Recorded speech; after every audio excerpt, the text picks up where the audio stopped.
I think I'm gonna cry. I don't know how close to this microphone I'm gonna stand because I move around a little bit. You know, one thing about the podium here, it's clean. I don't have to do any house cleaning up here tonight. Moving things here and moving things there, and that's a good thing. So I'm glad that Ricardo runs a tight ship.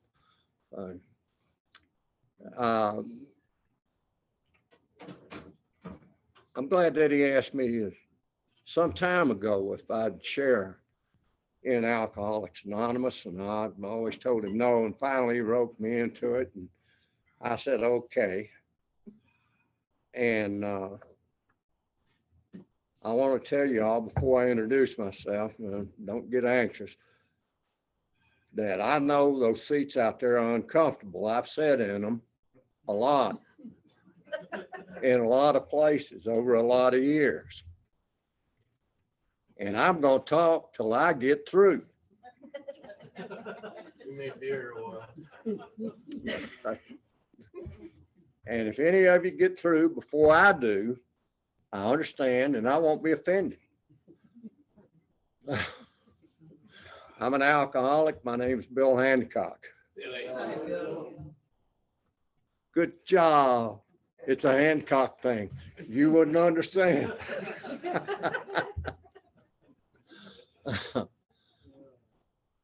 I want to, it tells me in the book, you know, our stories disclose in a general way what we used to be like, what happened, and what we're like now. It also says in the book right about there that if you want what we have and are willing to go to any length to get it, willing being a key word there, then you're ready to take certain steps. I was introduced to Alcoholics Anonymous in the mid-1970s in West Palm Beach, Florida. And when I came into AA, you know, there was a lot of early timers there who were personal friends of Dr. Bob Smith and Bill Wilson. A lot of y'all probably don't know it, but Bill Wilson died in Miami in 1971 of emphysema. He was a heavy smoker. I'm glad that I came to Alcoholics Anonymous when I did and had the opportunity to meet early timers in the program that I met. They've been an inspiration to me throughout my sobriety. And I do still talk about them every now and then. I had an early timer for a sponsor. His name was Eddie Doyle. He was sober in 1940. And I found out right away that early timers did not BS and they didn't fool around with people that didn't want the program of recovery. Well, I came to Alcoholics Anonymous because I was driven here to the club down in West Palm Beach.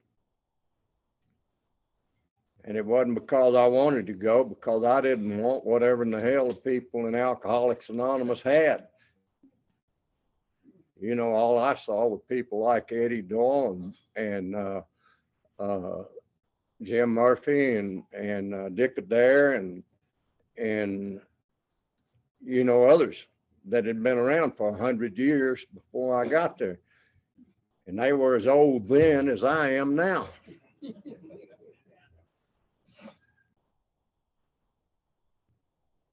But I had asked Ed if he would help me after I'd been around the rooms for a little while. And he said yes. And I said, that'd be wonderful.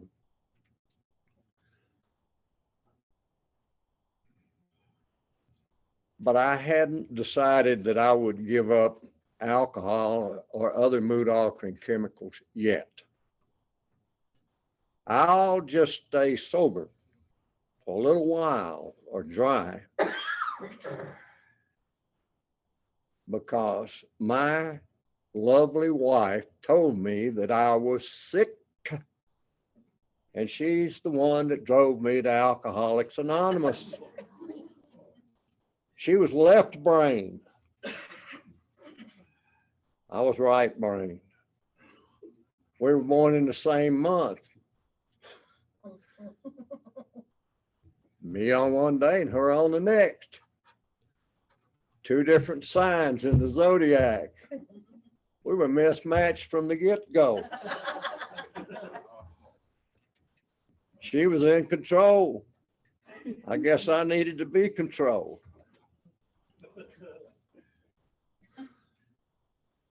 I met her in high school. Beautiful girl. You know how we alcoholics are. We just walk into the bar, you know, and pick out the prettiest girl over there and point and say, oh, boy, that one's mine. Yeah. I saw her coming down the steps of the school, and she looked at me and I looked at her. Oh, boy. And it was a magic moment just like that. Doggone it. That's for me. I stuck around long enough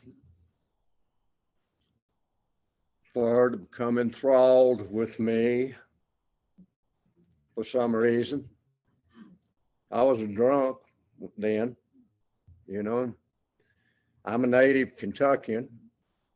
I did not grow up in the bluegrass, but I don't like to be called a hillbilly. I am a bluegrass Appalachian. And I went to Florida when I was young because I lived in an abusive environment. My grandpa, who was much older than I at the time, took his resentments out on my backside and other places, and I did not like that at all.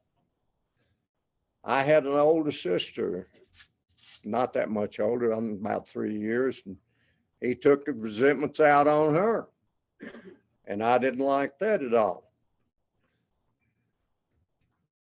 But as my mother told me years later, when I was telling her, after I'd been sober for a few years, about getting my ass whipped because I lost a dime in the grass out in the front yard. Well, you know, we didn't have a lawnmower, we had goats.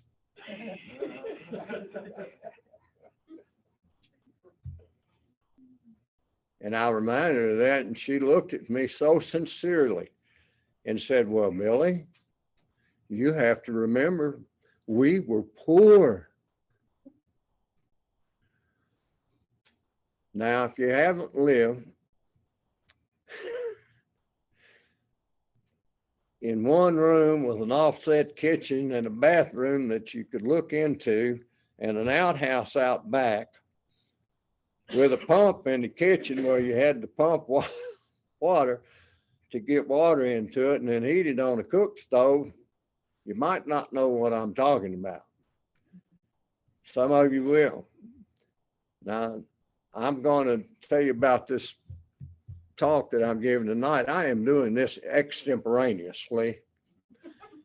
And I'm quite sure that some of you are going to listen in the same manner. And there'll be some of you that leave here that won't remember a word I say. And that's okay, because I've been there and done that. So my life, I did not become an alcoholic because my daddy was an alcoholic and I didn't know him. And my grandpa was mean and abusive. My mama was the sweetest person that I ever knew in my life. I don't think she ever took a drink or smoked a cigarette that I know of. I asked her when I was making amends to her, how in the hell did you put up with me for all those years?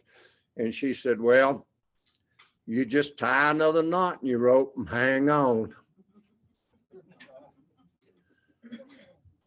I want to get right down through this, what happened, and then get into what it was like. I came into the old house one day, and my old grandpa had my sister all hugged up, and she'd reached the age where she had grown some boobs, you know, and had a nice shapely little butt. And he's in there in the eating area trying to put the make on her. And I didn't like that too much. I was probably about 11-year-old. And I laid into him, and I laid him out between the cook stove and the ice box. And I wasn't a very good, very big, very large boy at that time. But I didn't appreciate that.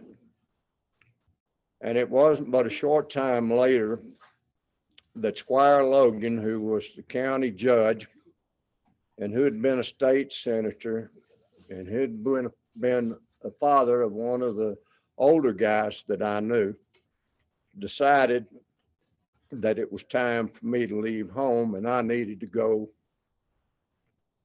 to this wonderful school.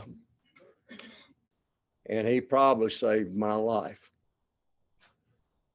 because I was told by my mom when the younger guys would pick on me, or the older, bigger bully guys would pick on me because I was small and insecure and self-centered to the max, well, just pick up something, knock the hell out of them, and they won't bother you anymore. So I did that, you know. I had one guy picking on me one morning when I was on my way to school, and I picked up a piss ellum club about the size of a jack's brick, and I knocked that guy upside the head and laid him out in the street. And I probably was 9 or 10 years old at that time, but he never bothered me again. And I had a little cousin that come over to the house, and we was up in the barn loft in this hot summertime, and one of them big bully boys from down the road named Tommy commenced heckling him and beating on him. And I didn't like that at all. And with all my little bit of strength and my unwieldy wisdom, I lit into him like a buzzsaw. And I pounded his ribs and his stomach and his head just as fast as I could. And I knew I couldn't hit hard, but I could hit a whole lot real quick. And he didn't mess with me anymore, ever. But one day I'm walking to school down that old gravel road with my sis and his big brother. Bobby rode up behind me on a bicycle. I didn't hear him, and he cold cocked me. And he said, "That's for hitting my little brother." And I told him, I said, "Bobby," I said, "I'm going to tell you something, and I want you to tell your brothers that if they ever come around and bother me at any time, I'm going to hurt them." And they never bothered me. Never bothered me. So I went off to school, you know. I didn't like it down there because when I got there, I was full of fear, anxious, anxiety. I decided, you know, I don't want to be here. This is not a good place for me to be. But I did stay there for a couple of years, and then I ran away. And I went to Florida. I don't know why I chose Florida. Hell, it just seemed like a good place to be, you know. Just, you know, I'm young, teenager, Florida. You know, I discovered a couple of things about myself at that particular time. There was pretty girls in Florida. And I had reached the age of irresponsibility. And those pretty girls made an impression upon me. And I thought I'd better have 1, 2, or 3 of them. And I commenced the attack. I was like, heard Timothy Leary say a few years later, it was drugs, sex, and rock and roll. And with me, it was, booze and these gals and any trouble that I could stay out of. I don't know why that I picked these illicit love affairs to feel like that I had some worth, and that's what it was all about. Because I did not have any self-worth at all. I never felt good about myself. Never. I always wanted to be somebody else. I wanted to be somewhere else, with someone else, doing something else, at some other time, in some other place, so I could feel better. I remember very well the first drunk that I ever got on. It was at the Peabody Hotel in Memphis, Tennessee. And I was 14 years old. And after drinking about a pint of Old Asian age, I had about half of a blackout going and I needed to get off that rooftop. And the only thing I can remember was my room number, 709. 709. Somebody give me 709. And I don't know how in the hell I got down there to the room. I don't have a clue. I don't know how that I found the guys that I went down there with so I could go back to my appointed place the next morning. I knew one thing for sure. I was sick, but I thought I was well. We all went to breakfast and ordered a big meal. Oh man, I'm telling you, it smelled so good. I took one bite and then puked the rest of the day.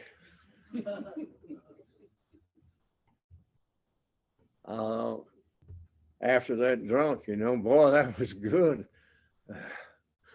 I think I'll have another one. And that was my life.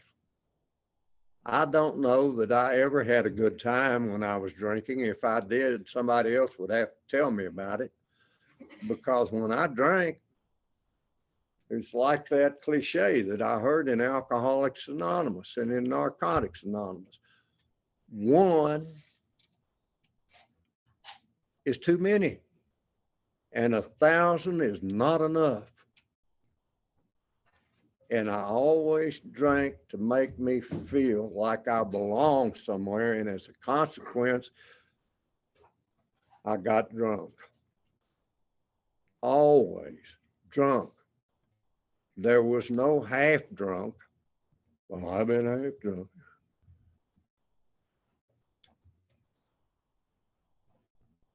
Not me. I was irresponsible from the get-go. And I want to say about school. I did make it through school. And I will say about being in an institution like that, I got a good education. Whether I wanted it or not, I got one. And when I graduated from school, I thought, well, man, I needed to go to college because I wanted to be a journalist. In fact, during the Vietnam era, I wanted to be another Ernie Powell, like World War II. I wanted to be the best journalist that Vietnam ever had, but it didn't work out that way. Because I drank myself out of school after a couple of years. And this young lady that I'd met in high school who was left brain running around with old right brain had a scholarship from the Mensa Society or somebody and the doctors, and she went to college and started studying pre-med so she could go to medical school. And as a consequence of my being out of college, I had to either get drafted or I had to join the military. I said, well, I'll join up. So I did. I joined a very religious organization called the United States Air Force. And I want to tell you from the beginning, I didn't like them and they didn't like me. Did that curtail my alcoholism? No, it did not. But there were periods in my life as I went along that I didn't drink when something was important to me. And it tells me that in the book. That for long periods of time, when something's important to us, we won't drink because something's important to us. And in my lifetime, I had some things that were important to me. And for long periods of time, I didn't drink. But when I picked up one, look out. I've heard people in these rooms talking about, well, I was sober for 115 years, but I didn't work the steps and I didn't do this and I didn't do that. And I quit praying and I quit going to meetings and I quit doing this and I quit doing that.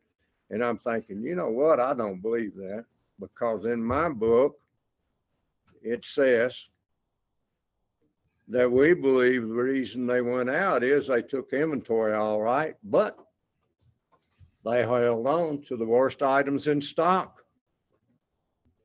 And it tells me in the 5th step in that little book called 12 Steps and 12 Traditions, even AA old timers, sober for years, often paid dearly for skimping on this vital part of our program.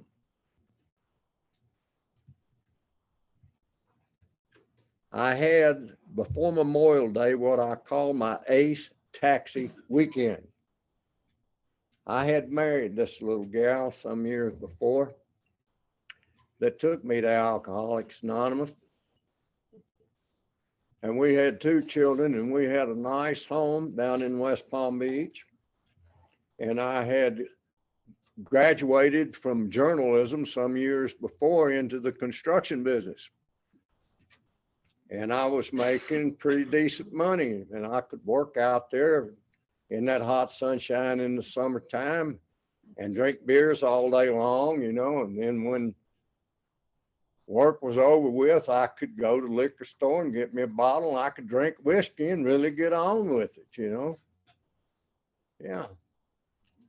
When I finally, after my Ace Taxi weekend, the week before Memorial Day weekend, Friday, on the 25th of May of 1980 was the beginning of Memorial Day weekend. And I was through, and I knew I was through. I said the most simple, humble prayer that I ever said in my life. It was 3 words: God help me. That was early in the morning. I was at the 7-Eleven store. I was drinking a tall can of Busch around by the side of the building so I could taper off this massive alcohol, drug addicted drunk that I'd been on my Ace Taxi weekend. I never tapered off of anything. If I picked up a beer or whatever and told myself, well, I'll taper off from it, I was doing just exactly what they told me in AA after I got here. I was tapering back on. No doubt about it. No doubt about it. But I knew after I'd drunk about half of that beer that I didn't want to live like that anymore. And when I uttered that simple prayer, I had the neatest aha moment that I ever had in my life.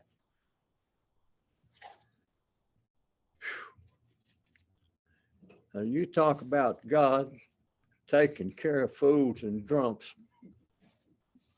He definitely took care of me. Because somehow or other, he had gone from my brain to my heart. And I knew in my heart of hearts that the compulsion was gone, that desire was gone, and I never had to do that again. I knew it, and I have felt that way ever since. Never have I had a compulsion or desire to take a drink or a mood altering chemical of any kind since that early morning. And I am truly grateful for that. I have said many times, it says God as we understand him. You know, Frank, the auto polish salesman, had Bill put that in there because he was an atheist. But it tells me in step 2 in the 12 and 12, you know, well, I took it piecemeal first myself, you know. You don't have to take all of it right now and believe all of that. But I guess that I was a believer from the beginning, but I never understood God. I still don't. But there's one thing that I know for sure, that God understands me. And that's all that I need to know.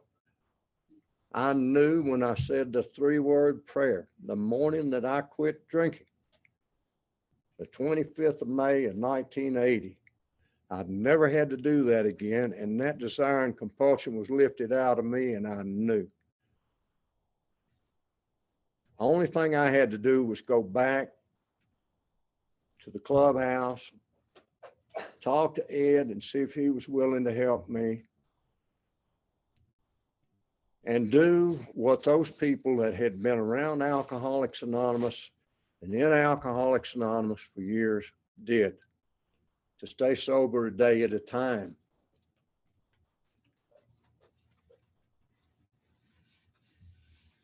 I was fortunate when I got down at the club that Ed was there. And, you know, I don't know how people pick out the locations of these AA clubs, but this one was really in a great place. It was across the street from the Coca-Cola bottling plant in downtown West Palm Beach on 4th Street. It was right beside Warehouse District. The railroad ran, the East Coast Railroad ran right to the west of it. And just to the east of the Triangle Club, where I got sober, was with the old Bennett Hotel. And the old Bennett Hotel wasn't anything but a bordello. You never knew who was going to come out of there and what they were going to be doing, or what reaction they were going to have when somebody from AA came out of that club. If you were riding a bicycle, you could not park it in the foyer of the club, because when you came out of the meeting, it wouldn't be there.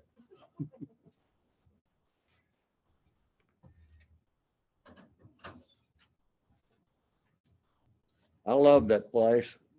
I love my first sponsor, Eddie Doyle. He was a good man. He died not long after I got sober.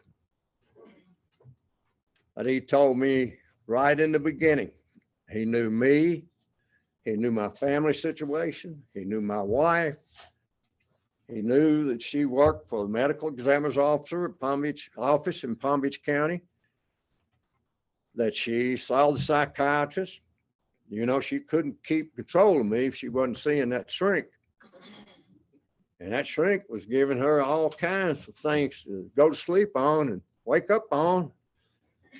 And they were in little slim boxes like this, you know, and there was 1,000 of them.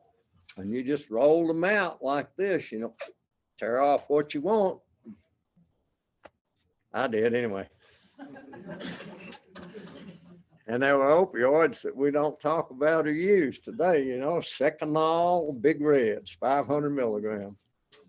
Dalmane, same thing, not a bit of difference. It never occurred to me that when you drink on top of this stuff, you know, that it's going to kill you, or your body metabolism is going to slow down to the point that you're going to die. All I wanted was something that would take me out of myself, so I wouldn't have to be over there and be this kind of me, because I always wanted to be another kind of me. I want to be good me.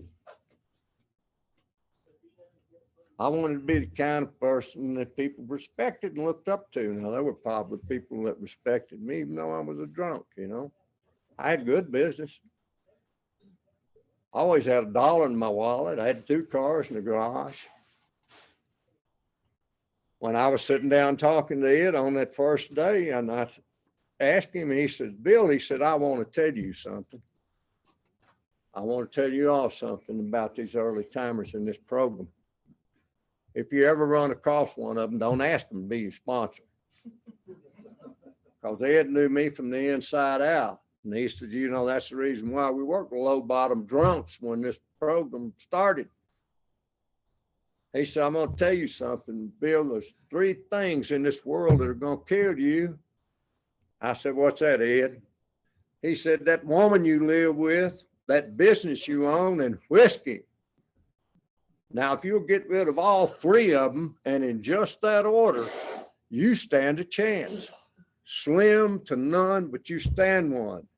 And those were his exact words. I said, Ed, I just can't give up my wife. It's the only stable thing I ever had in my life. It's this control maniac, left brain, you know.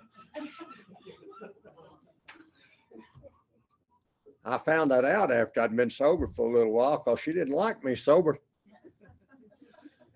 because she wasn't in control anymore. I said, you know, but I was further on down the line from when I got sober. But I told Ed, I said, you know, I need to go home. He looked at me and he said, Bill, he said, you got any money in your pocket? And I reached in my pocket and I had a little old billfold or something like this. And yeah, I got some money, Ed. He says, how much? I said, I don't know. I got $700, $800 in there. He said, you don't need to go home for a damn thing. He said, you go down to Mr. Fields' department store and you buy you everything you need, from underwear to a toothbrush. And you go over to Miss Prather's and you rent you a little efficiency over there. And you stay there. And every time there's a meeting in this building, you be here, even today. And I'll see you at 9:30 tonight. Yes, sir.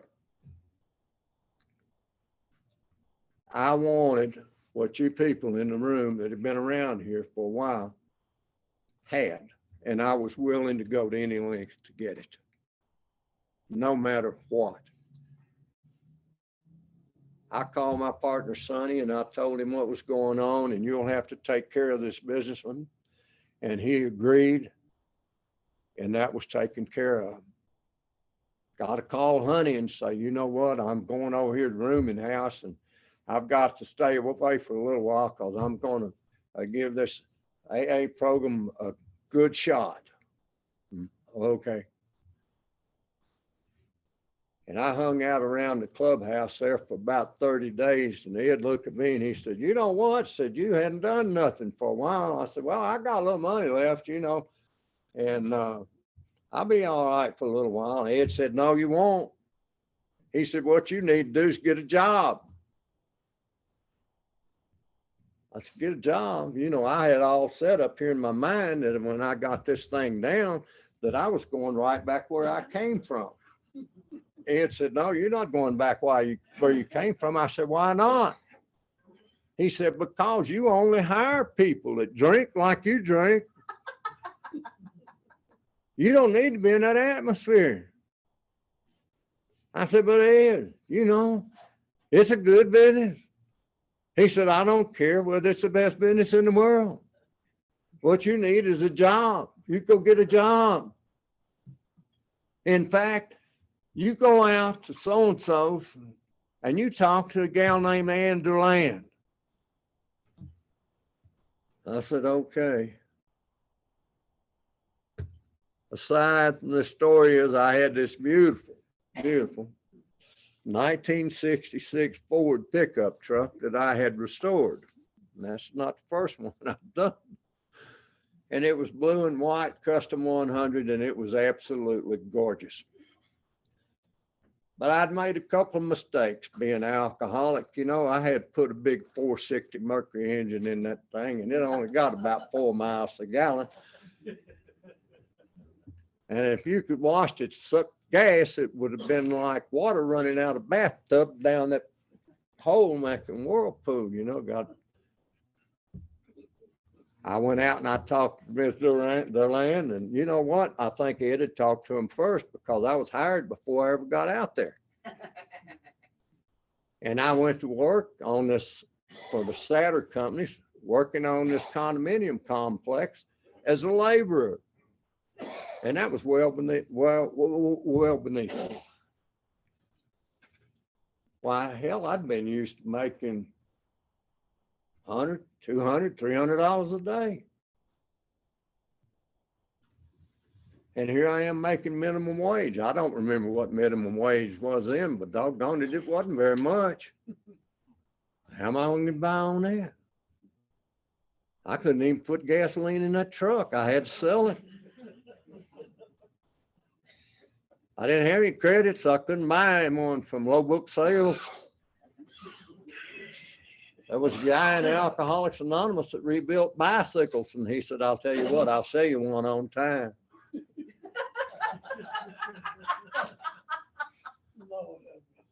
I said, I'll tell you what, I'll buy it. So here I am living in a rooming house 10 miles away from work on a $5 bicycle that cost me $25 on time riding to work. And I hated it, and I complained. I'd go down to 7-Eleven store at noon, and I did this a half a dozen times. Mad. Why was I mad? Because the project manager on that job was a big old Italian. He was a bear, about 6'4" and weighed about 240 pounds. And he was tan to the max.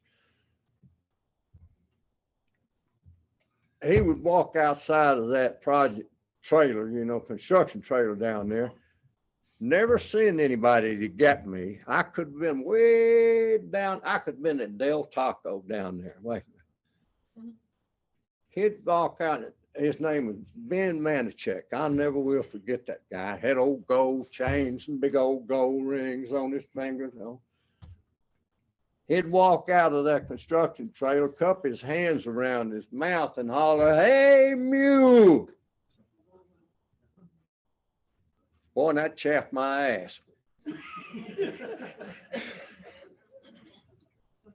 And I'd go running. I had a shovel, a rake, a wheelbarrow, and a broom.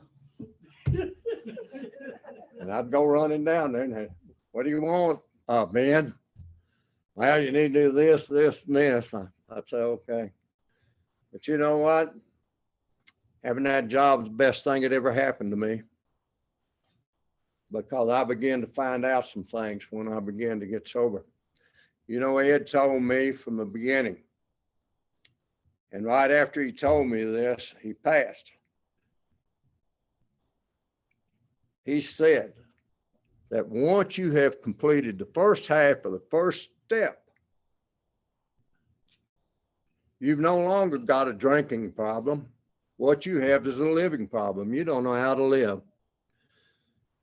If you'll implement this program of recovery in your life a day at a time for 90 days or 100 days or whatever, your attitude's going to change. And as a consequence of your attitude changing, the world around you is going to change. I'd been around and in and out Alcoholics Anonymous long enough to know that people talked about it. Well, it gets better. And I always wondered what it was. It. Well, guess what? As I got better, it got better. Because my attitude got better. And I was like Chamberlain out there in California looking through a new pair of glasses, seeing the world in a different light. And lastly, God bless you. I'm glad to see you tonight. I want to tell you the honest truth. I had hair when I got to Alcoholics Anonymous. So did I. I love you, you know that. So, anyway, it wasn't long after that Ed passed, and I got another one of those early timers for a sponsor, and we called him Murph, and his claim to fame was that he was manager of the old 25th clubhouse in Manhattan. And that there was a guy in there that was drunk. So Murph took him and let him out of the club, threw him out there on the street. But at the time, Murph didn't know that that was Eddie T that carried the message to Bill and was essentially Bill's sponsor, even though he couldn't stay sober.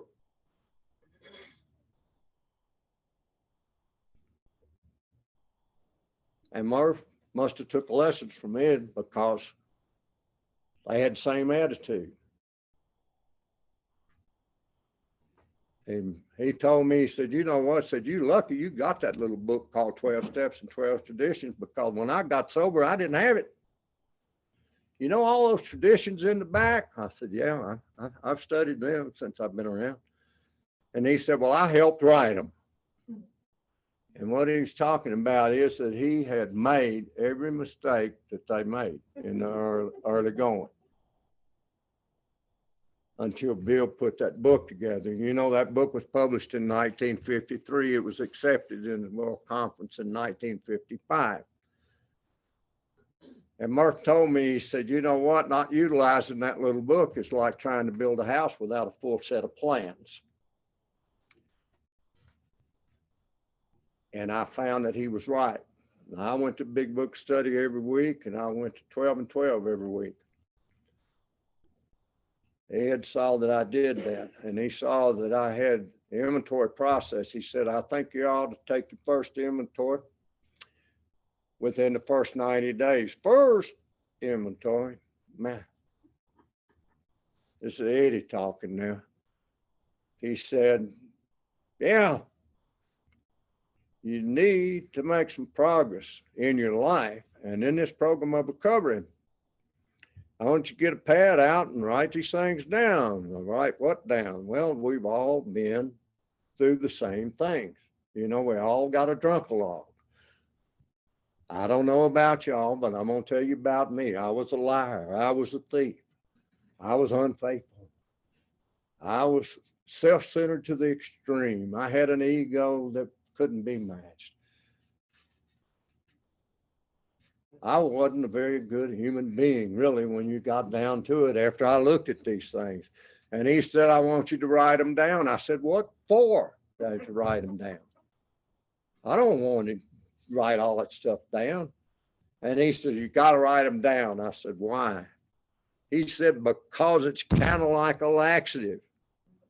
It cleans you out. I said, I appreciate you telling me that. Ed, I'll run right down to Rexall and get me some X-Lax.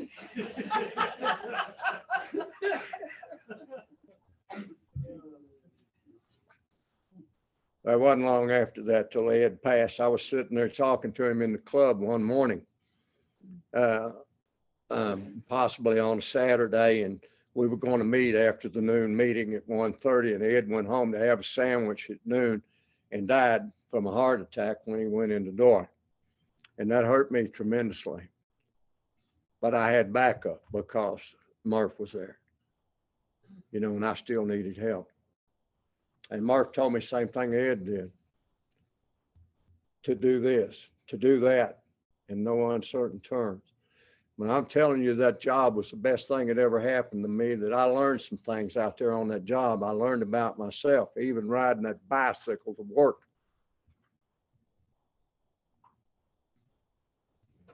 Making minimum wage. Living at Miss Prather's. That on that paycheck, I could take care of myself. I found out that I could be disciplined enough to get up in the morning and get to work at 7 o'clock, that I could take care of my children, and that other things that needed to be taken care of. Now, I had a lot of credit card debt. being as rich as I was, you know, and money throw away here and there.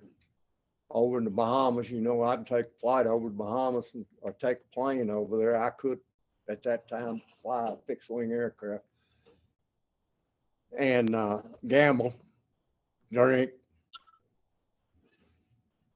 crazy lifestyle.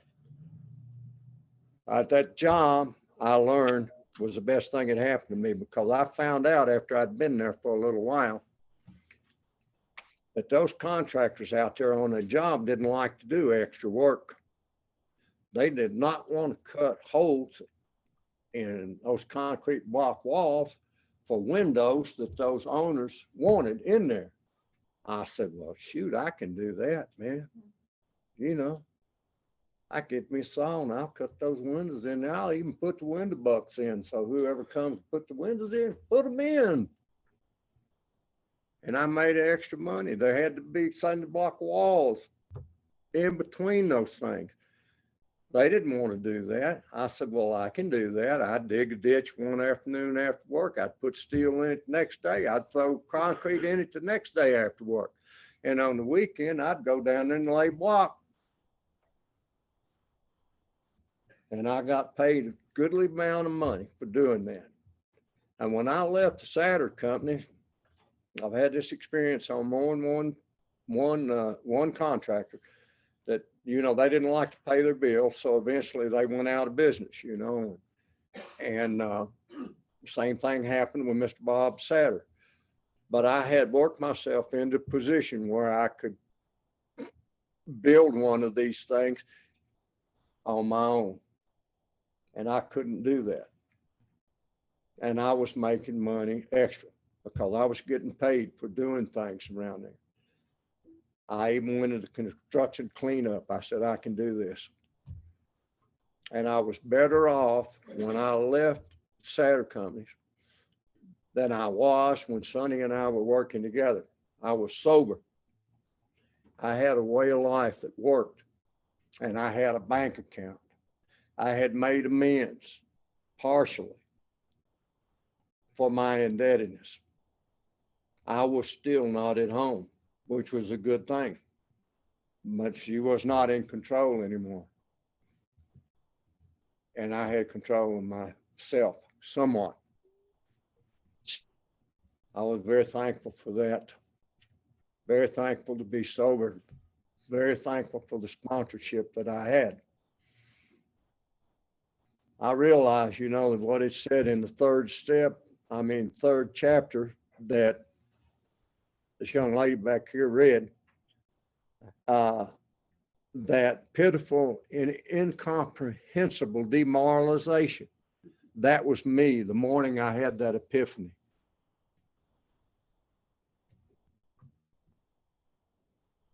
That's the first step in the program of recovery.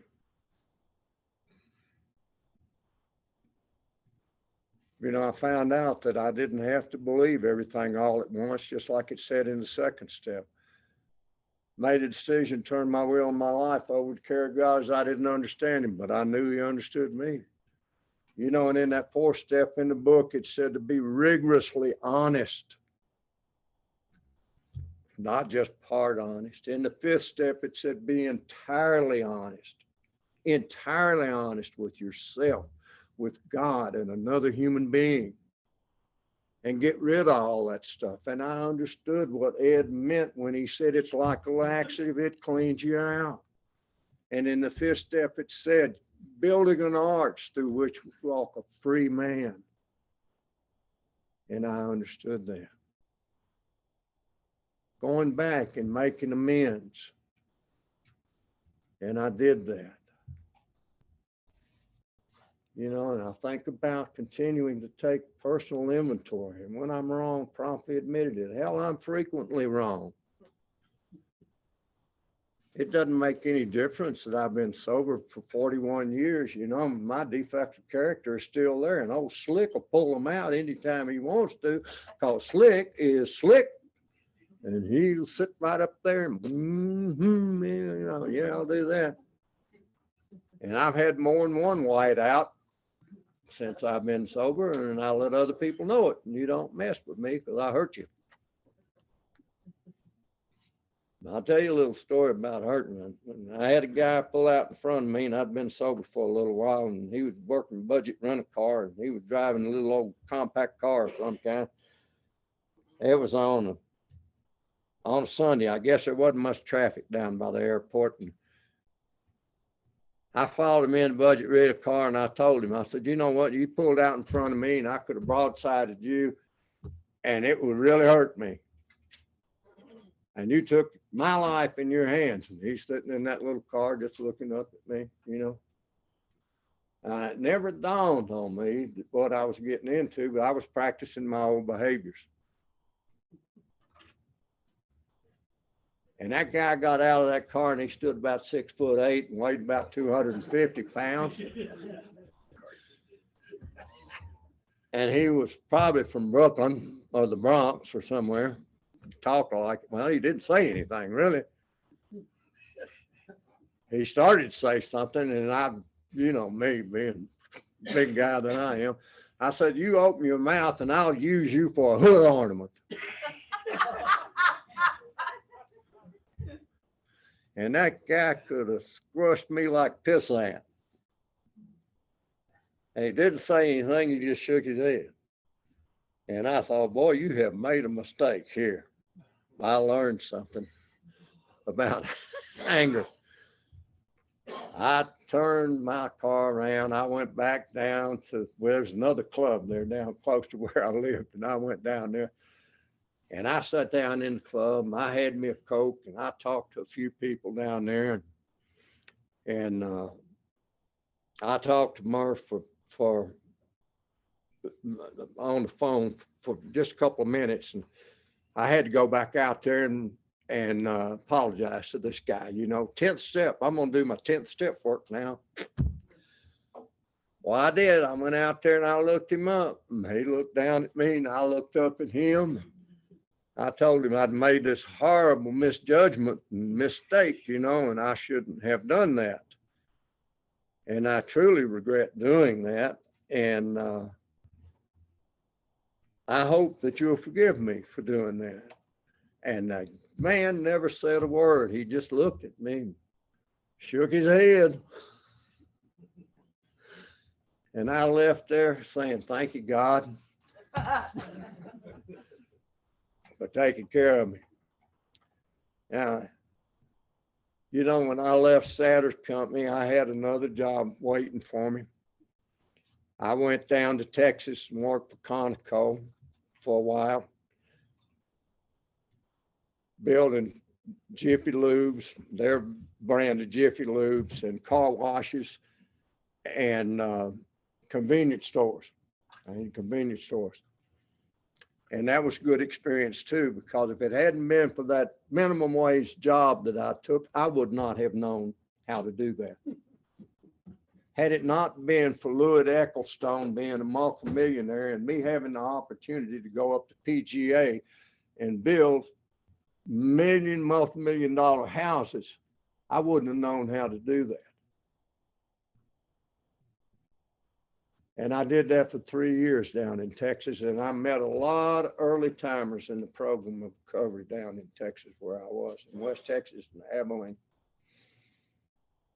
I was glad that I met them, that I had opportunity to listen to Jimmy Williams and his wife, that I had opportunity to listen to Serenity Sam, some people from the West Coast, you know, opportunity to listen to Clancy and to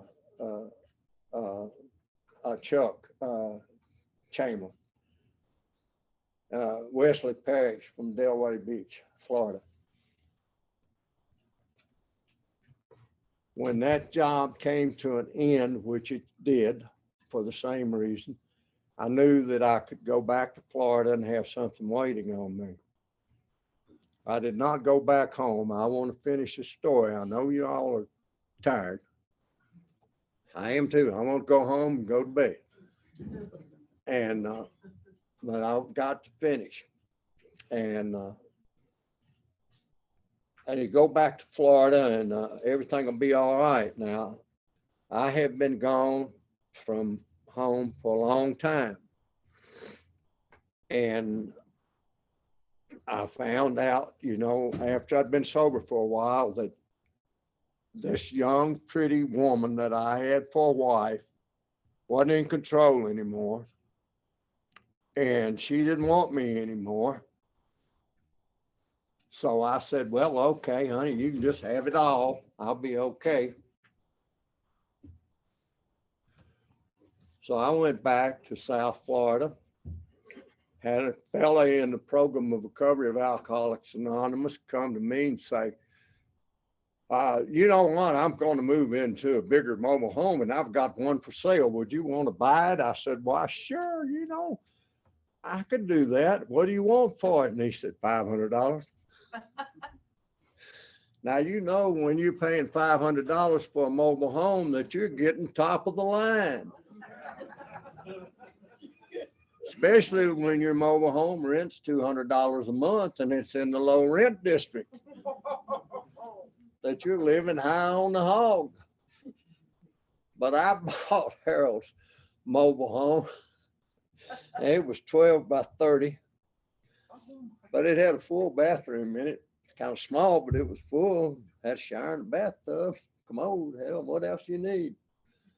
Sink, place to shave. I just sit in that mobile home, look from there through the kitchen down into the little bedroom and say, boy, there's a lot of room in here. Had cabinets in it everywhere. And I said, hell, you can store anything in here.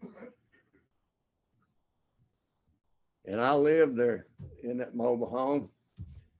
And I'd go over the house, and children want to do something, and they were older, they were I guess my son was still in junior high. My daughter graduated high school.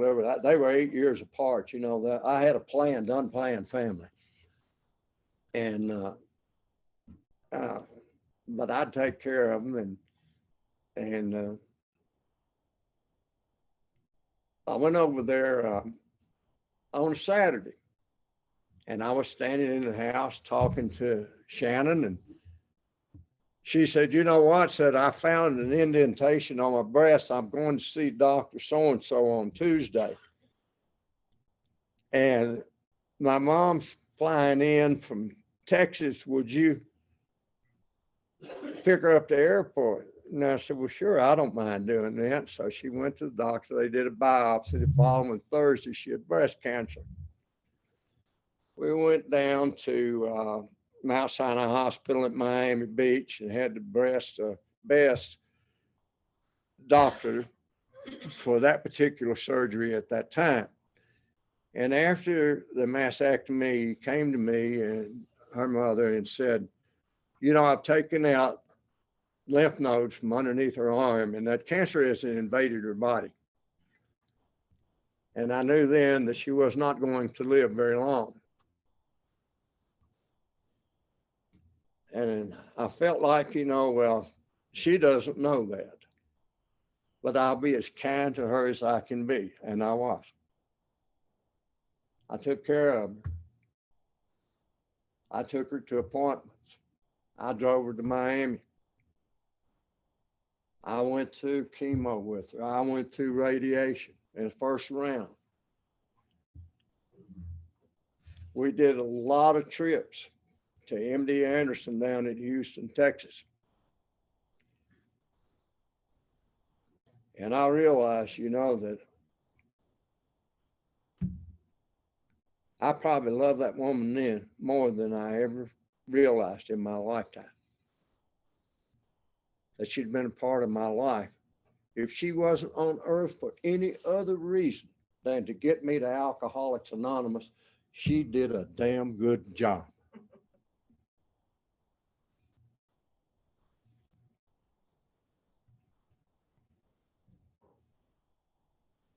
I've come to find after a little bit of time that she was spending more time down there in that mobile home. My estate, my luxurious estate down in Florida than she was at this nice house over here in this nice subdivision on this nice lake in West Palm Beach.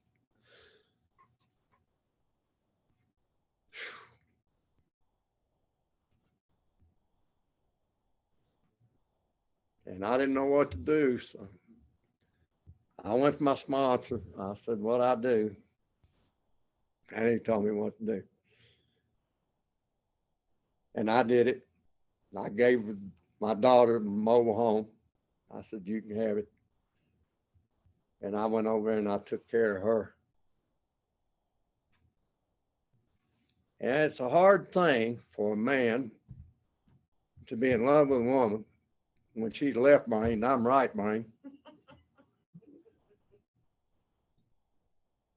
And lay beside them at night, listening to them wheeze and moan, knowing they're going to die, and there's nothing you can do about it.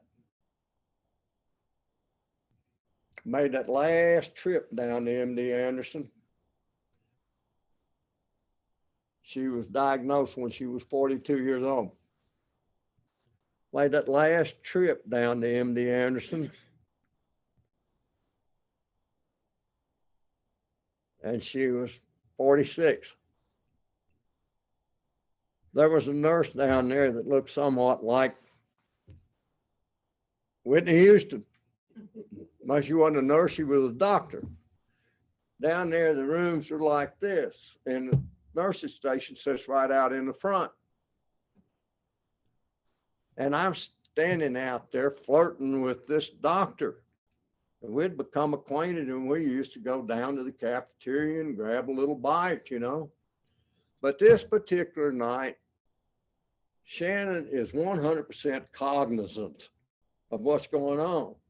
And I left there and I walked into her room, and she looked at me just as bright-eyed, and she said, you quit flirting with that nurse. And I said, what nurse? And she looked at me and she said, with all the jealous energy she had left in her body, you flirt with all of them, asshole.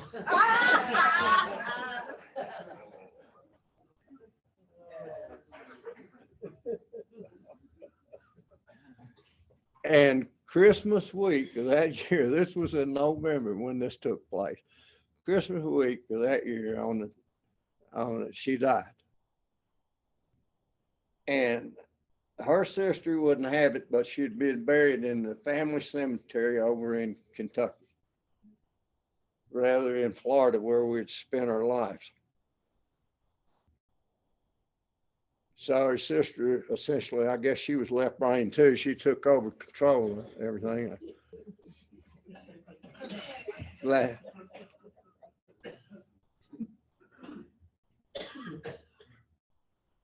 I found out, you know, that everything that I had left over there, that after Shannon had died, you know, I all got back, you know. I had a house, all that stuff, you know. But that didn't make it easy. I had 2 children to raise. I was a single dad. I didn't know what the hell to do. My sponsor told me what to do. He said, I want to tell you something. It's experience. You've had a lot of experiences in your drunkenness, you know, and you're having a lot of life in your sobriety. And this is life. Life goes on. I want you to do everything that y'all did together, and you have a good time doing it. You take a walk on the beach at night, and you eat in your favorite restaurant, and you take a walk down Worth Avenue in Palm Beach, and you look in all those gilded stores at all the things that y'all used to look at and want, you know, that you couldn't afford. And after you've done that, I want you to go find you a nice, quiet place where you can be alone. I want you to think about those things. And then I want you to bury her. And when you get through doing that, you have a good cry. And I did that. And I've been all right with that ever since. My wife asked me not long ago, this gal, this flight attendant that I met in Florida and married, you know, and wound up out here in Utah.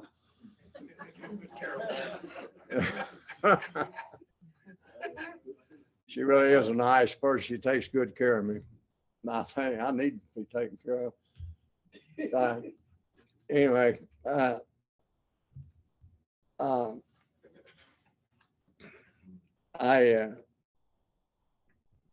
found that after I got out here, it seemed like all of a sudden I took ill, you know.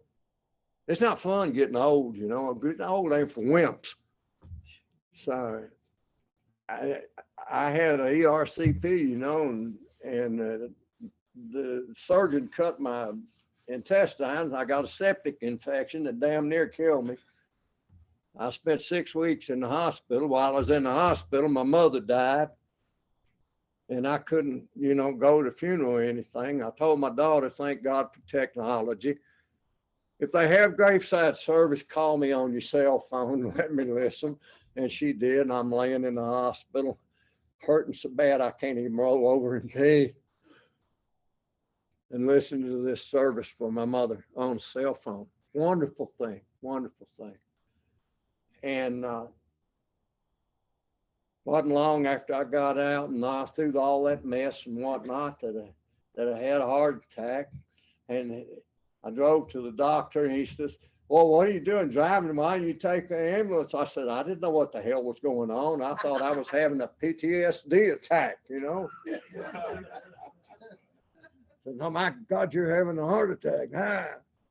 So he ran a wire up through me, you know, and put a stent in there. And I had the aortic valve that was closing down because it was genetic.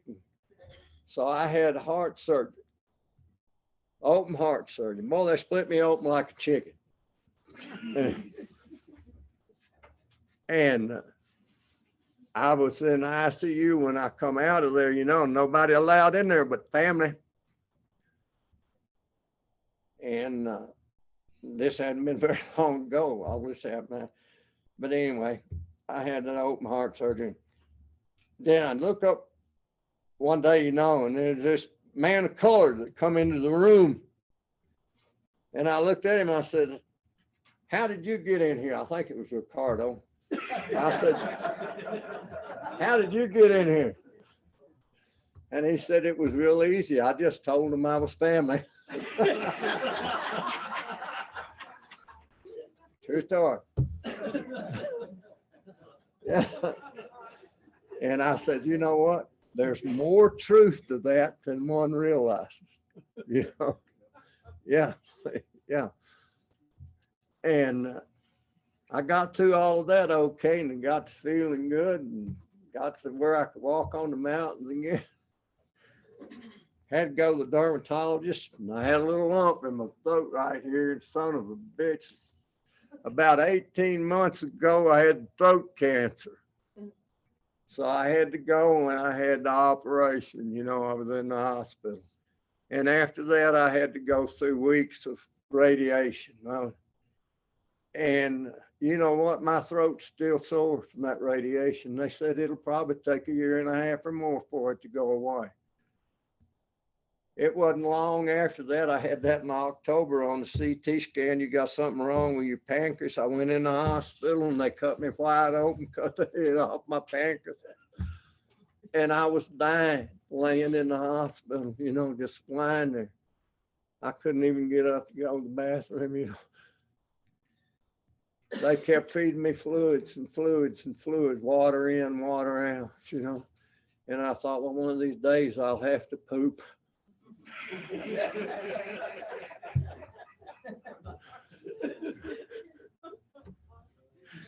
And when I did, I couldn't get to the bathroom, but I had the waste can right beside the bed right there.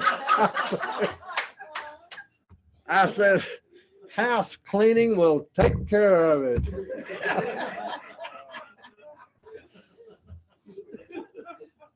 Ah, boy, I'll tell you what, they got good people down at Huntsman Cancer Hospital.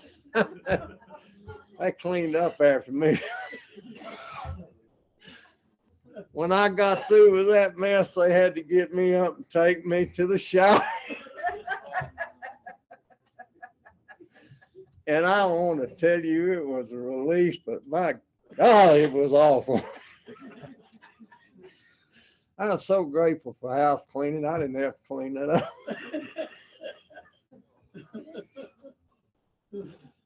Yeah. So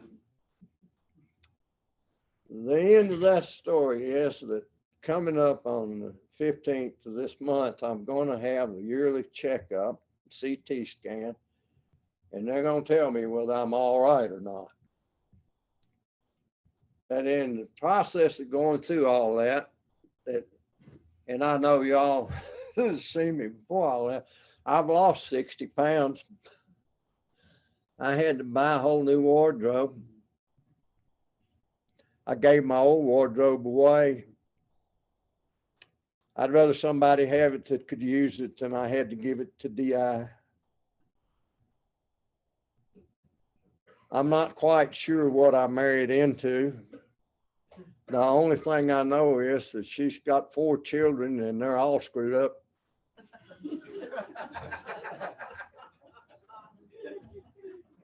And there's 2 of them that's got jobs and works. And I worked up until 2017. I retired in November of 2017. Got off the road. Our home office was in Indianapolis.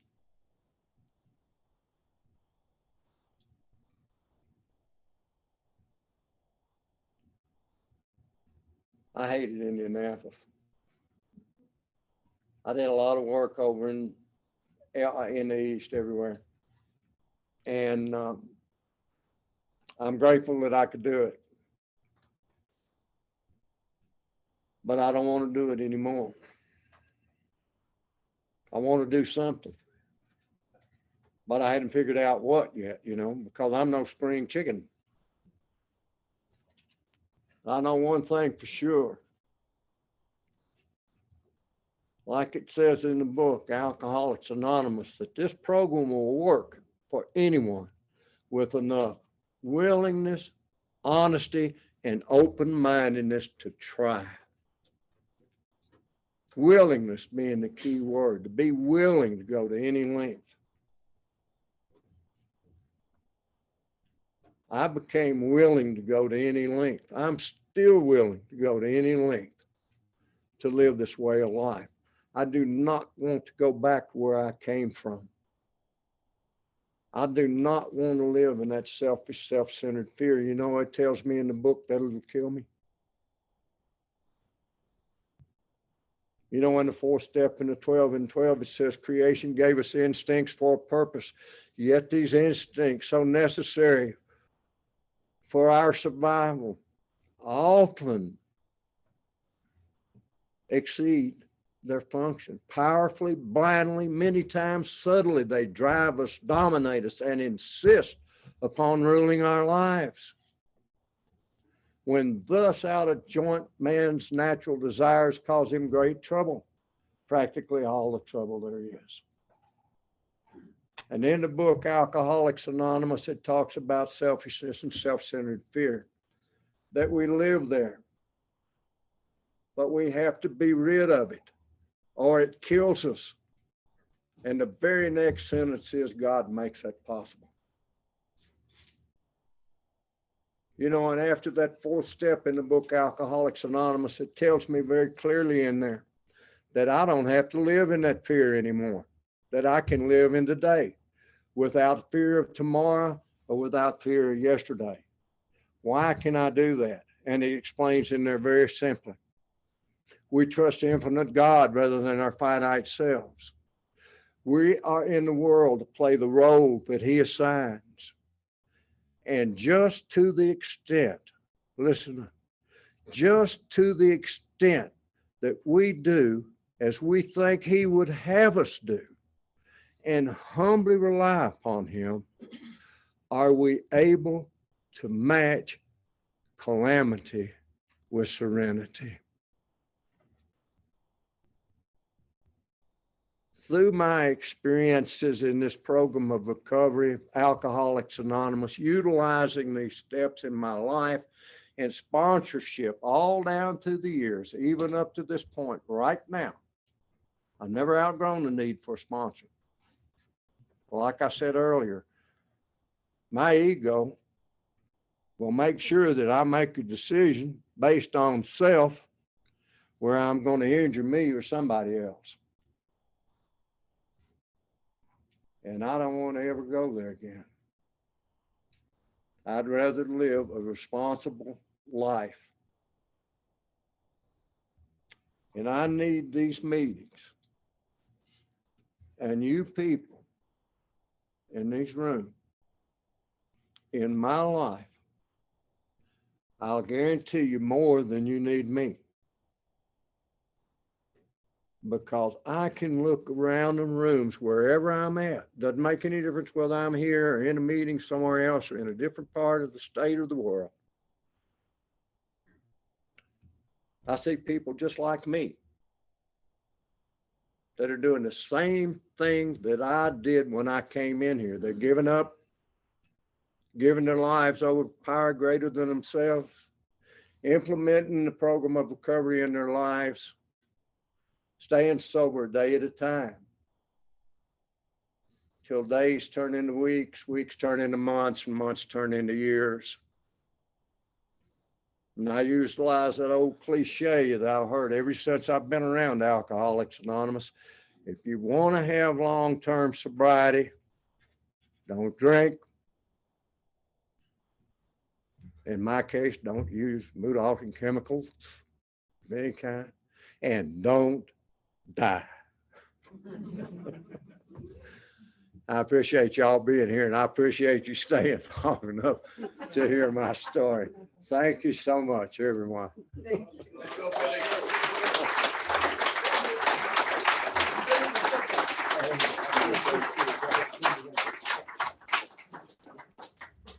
Oh, my God.